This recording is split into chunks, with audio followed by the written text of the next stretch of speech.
us to acknowledge that some of its ambitions remain unattained. In several respects, we are still falling short of even the very standards we set out for ourselves.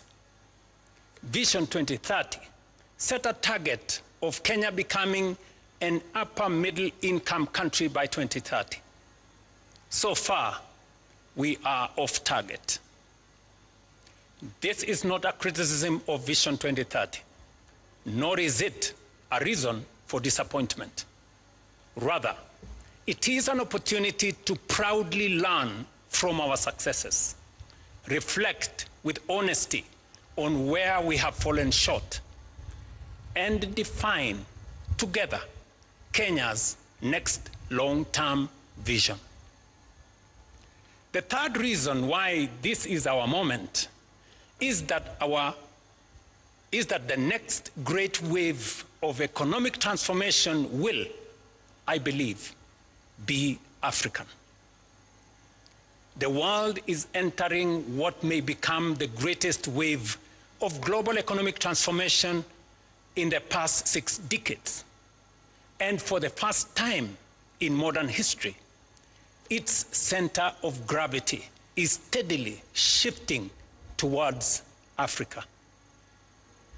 Our continent is the home to the world's youngest and fastest growing population, vast reserves of strategic minerals, immense renewable energy potential, abundant arable land, and rapidly expanding consumer markets. 9 of the world's fastest growing economies are in Africa. And by 2050, 1 in every 4 people on Earth will be African. Increasingly, global investors, manufacturers, innovators, and policymakers are looking to Africa not merely as a continent of future promise, but as the next frontier of global growth and prosperity. While we may not take full advantage of the previous 3 great waves of global transformation, we have a historic moment and a once-in-a-lifetime opportunity, not just to be part of, but to lead the next transformation. We have positioned Kenya as one of the nations that will define Africa's economic rise. Fourth, and perhaps most profoundly, this conversation is potent because the time has come to fulfill not only the political and governance promise of our Constitution, but also its equally compelling promise of development, national transformation, and shared prosperity. Fellow citizens, the Constitution envisages both a democratic and a wealthy and prosperous nation. Democracy allows us to organize power, protect liberties, and govern ourselves. Through our democratic institutions, our laws and policy reforms, we have steadily transformed that constitutional principle into a proudly democratic national culture. The next chapter of our national transformation journey is to operationalize the Constitution's development charter. The Constitution establishes our national development mandate. It requires us to build a wealthy, economically developed, and prosperous nation, and defines what government must ultimately achieve. A nation that is just, inclusive, and sustainable.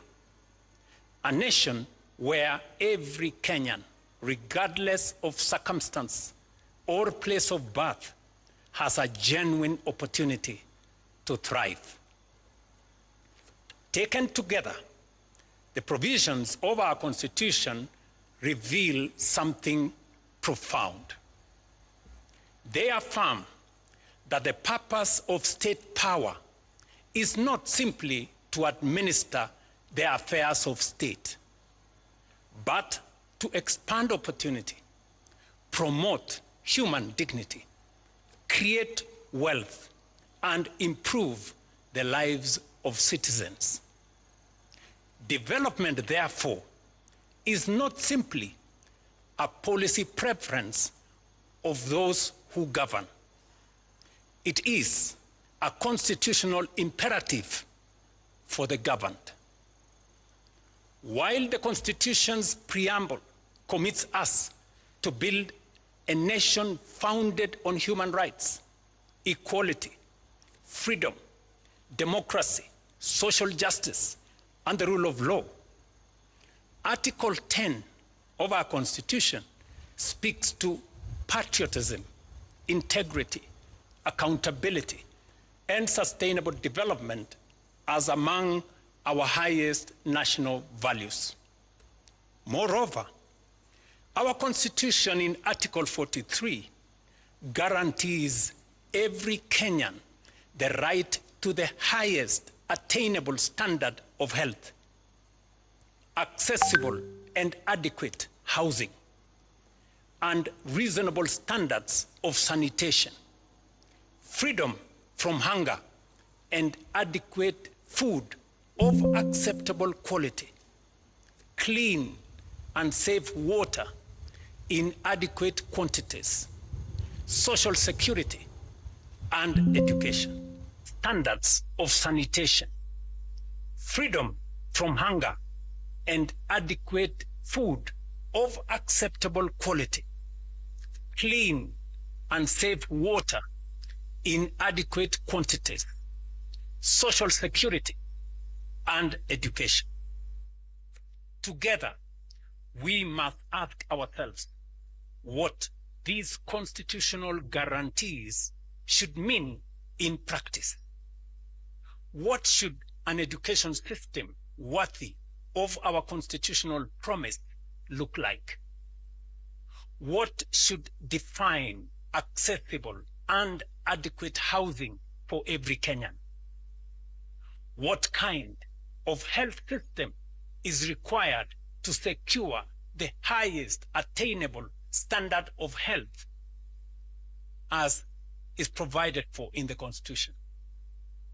How do we ensure that no Kenyan experiences the indignity of hunger and that every family has access to adequate food of acceptable quality?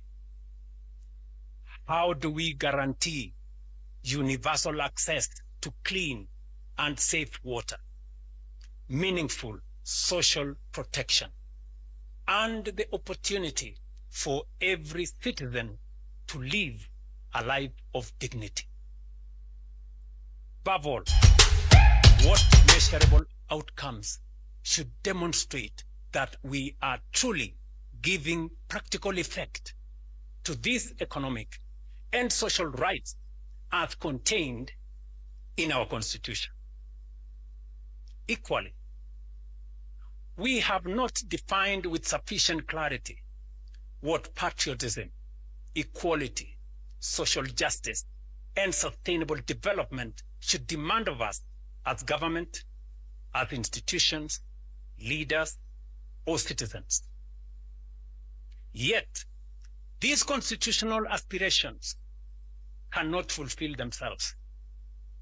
We must, as a nation, collectively define the standards by which they should be measured and establish a common national development charter for their realization. Until we do so, our development and progress will remain subject to the ebb and flow of political expediency, changing priorities, competing interpretations, and fluid guesswork. A national development charter for the attainment of these noble constitutional imperatives cannot be designed by politicians alone, nor by any single institution, profession, or interest group.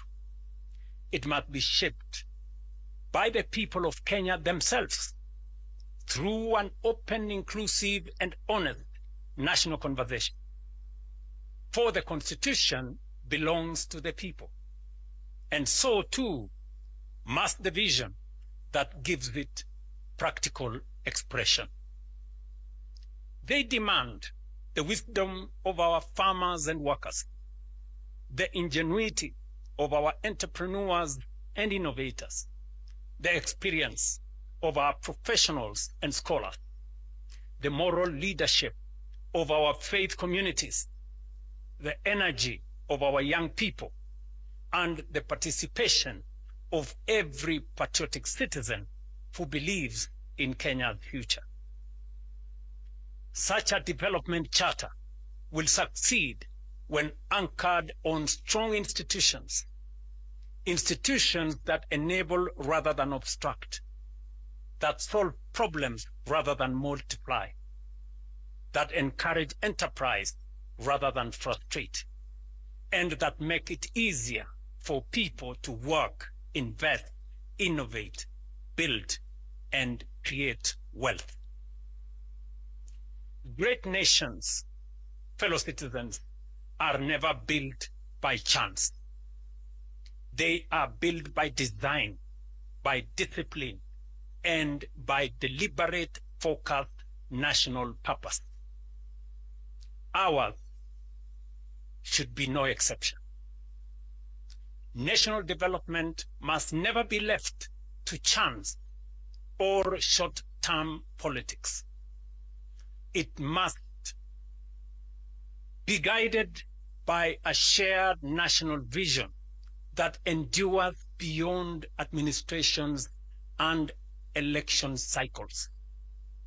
A combination of the robust democratic society we have built and a well-crafted national development charter anchored on the economic and social rights enshrined in the Constitution is the potent ingredient necessary for the quantum leap that will make up for past missed opportunities and take us into the first world nation that we rightfully should be. Fellow citizens, Article 3 of our Constitution places a solemn obligation upon every Kenyan to respect, uphold, and defend the Constitution. Every Kenyan. That duty extends beyond merely safeguarding its provisions. It obligates each one of us to build a broad national consensus on the destiny of our republic. The future of Kenya is too important to be left to politicians alone. It must be imagined, shaped, and built by each one and all of us. Patriotism, therefore, is not only measured by what we say about our country. It is also measured by what we contribute to it, what we build for it, and what we protect within it.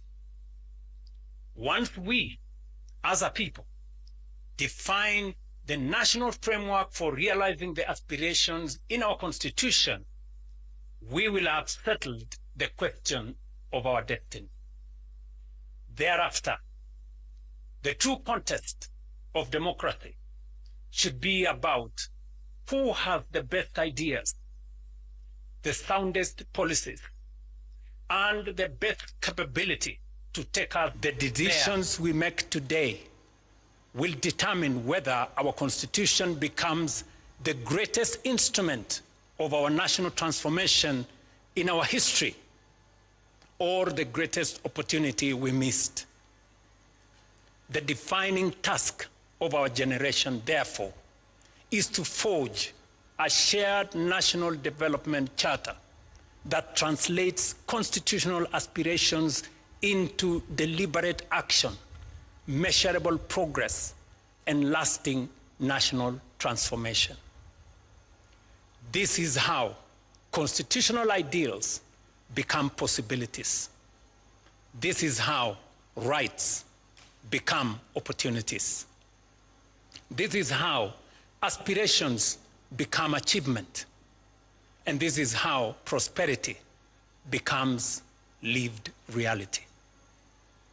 We must not merely state what our Constitution says. We must fulfill its highest purpose. Fellow citizens, this is the conversation I invite our nation to have.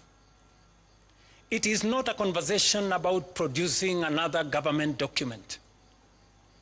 It is about forging a new national consensus on the country we intend to become and the standards by which we shall measure our progress. It is about translating constitutional ideals into measurable development outcomes, outcomes into better lives, and better lives into national transformation and shared prosperity. If the defining achievement of those who came before us was to give Kenya a constitution worthy of our aspirations, then the defining responsibility of our generation is to build a nation worthy of that constitution. Over the past several months, I have engaged and sought the counsel of current and former national leaders, of political leaders, scholars, business leaders, faith leaders, professionals, civil society, grassroots representatives, and most importantly, young Kenyans from every part of our republic. Those interactions reinforced one conviction above all: a vision worthy of guiding Kenya for the next generation cannot be written by government. It cannot be crafted by a handful of experts, however distinguished they may be. Nor can it emerge from a single institution or political formation. It must be forged through a genuinely people-driven, citizen-centered, and future-focused national process. One that draws upon the collective wisdom, experience, imagination, and aspirations of the Kenyan people, while remaining open to the very best ideas the world has to offer. It was in that spirit that I invited Professor Hiroyuki Hino, Professor Anyang' Nyong'o, and their distinguished colleagues to begin examining Kenya's future beyond the Vision 2030. Last week, I had the honor of receiving their proposals on strategic guidelines for Kenya's long-term national transformation. The thrust of their proposal is both ambitious but also achievable. That Kenya can become a prosperous, high-income, industrialized, and globally competitive nation within one generation, provided we remain united in purpose, disciplined in execution, and unwavering in our commitment to long-term national transformation. These proposals provide the foundation for a much broader national conversation, a conversation that now belongs not to government, nor to the authors of that report, but to every Kenyan. Fellow citizens, somewhere in Kenya tonight is a child too young to understand this address. Some may never remember Vision 2030. Others may never remember even this conversation, but they will live in the Kenya we choose to build. That is why this landmark national conversation is a once-in-a-lifetime opportunity. It is about all of us and also the generations that will inherit the republic we will leave behind. Our Constitution places public participation at the very heart of governance. It is therefore not merely my desire, but my constitutional duty to ensure that the national vision, which succeeds Vision 2030, is shaped through an inclusive, transparent, people-driven, and genuinely national process. Accordingly, on Wednesday, the 12th of August, 2026, we shall formally launch a national conversation on Kenya's future beyond Vision 2030, the most consequential exercise in national reflection and public participation since the promulgation of our Constitution in 2010. We shall bring together every institution of our republic, every county and every generation, leaders from political parties, the private sector, workers' organizations, faith communities, universities, professional associations, innovators, civil society, our creative industry, and above all, our young people will be at the center. In 2010, we gave ourselves a constitution worthy of our dreams. The task of our generation is to build a nation worthy of that constitution. We have secured the foundations of our democracy. Let us now secure the foundations of our prosperity. When we achieve both, we will have fulfilled not only the letter and the spirit of our Constitution, but its highest purpose. Let us rise together, write that next chapter of our republic. God bless you all. God bless Kenya, and I thank you.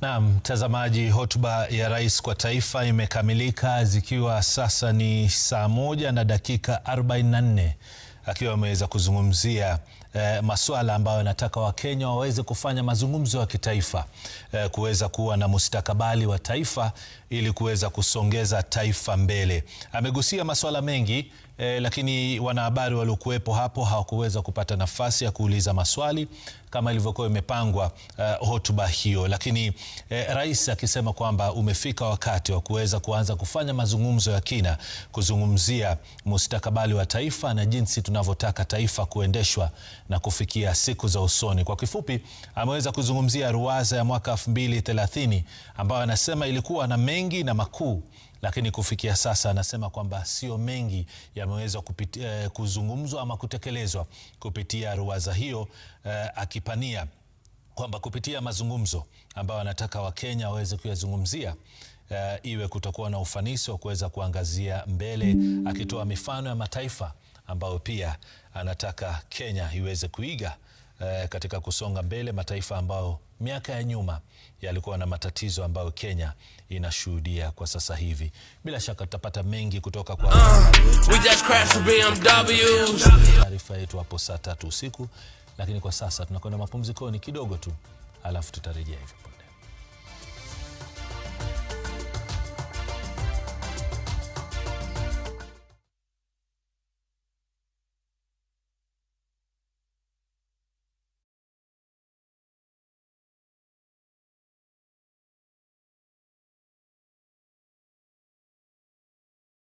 logo and slogan. This is in reference to Aden Duale calling the entire Mlima Kenya citizens mafisi. And as Gachagua promised him, wao ni mafisi, ni ukweli, watamtafuna wakiwa na huyo kasongo wake na watamtema in 2027. So this is a very good movement which has started. Kama ni mafisi, basi UDA ni maswara. you are the prey, they are coming for you. People are just doing press ups and waiting for the right time. Itheko ndo referee afungue uwanja na akae kando, the rest ataonyeshwa. That's all I had for you today, guys. Do drop me your comments in the comment section.